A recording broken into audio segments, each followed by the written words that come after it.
رش کی وجہ سے حجر اسود کا بوسہ لینے کے بعد دعا مکمل کرنا ضروری ہے۔ رش کی وجہ سے حکم یہ ہے کہ اگر آپ کو فَإِنْ خَلَا لَكَ فَقَبِّلْهُ حجر اسود کی جگہ خالی ملے تو بوسہ لے لو، وگرنہ اللہ اکبر کہہ کے گزر جاؤ۔ کیا حج عمرہ کے لیے سب کو بتانا اور سب سے معافی مانگ کر جانا ضروری ہے؟ جس سے زیادتی کی ہے معافی تو مانگنی چاہیے، پہلے لوگوں کے معاملات تو کلیئر کرنے چاہیے نا، باقی معاملات تو اللہ نے معاف کرنے ہیں۔ حج کے 5 دن غسل کرنا اور کپڑے تبدیل کرنا منع ہے، کوئی ممانعت نہیں ہے، لیکن خوشبو نہ لگی ہو۔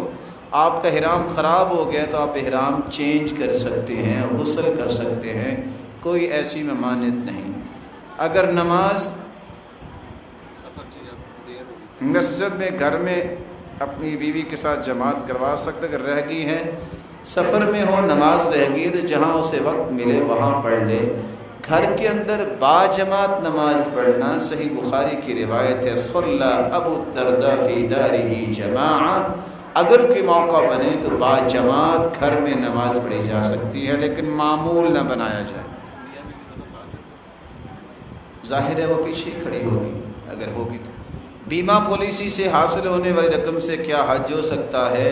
ہم اپنا بیمہ چونکہ کروا کے آئے ہیں، دنیاوی بیمہ پالیسی میں مسلمان کو شریک نہیں ہونا چاہیے۔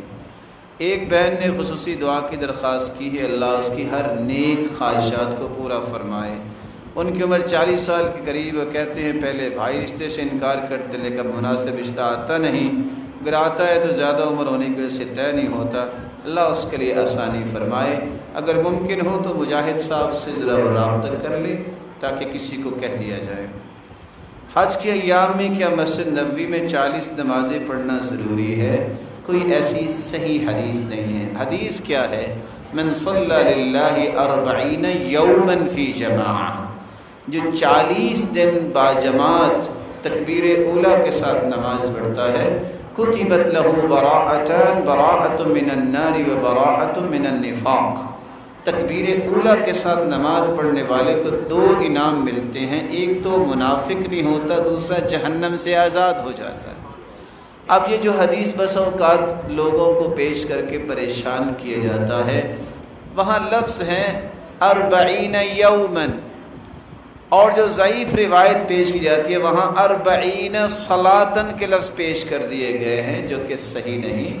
تو مسلمانوں کو ایسے مصیبت میں نہیں ڈالنا چاہیے جو اللہ کے رسول سے ثابت نہیں ہے۔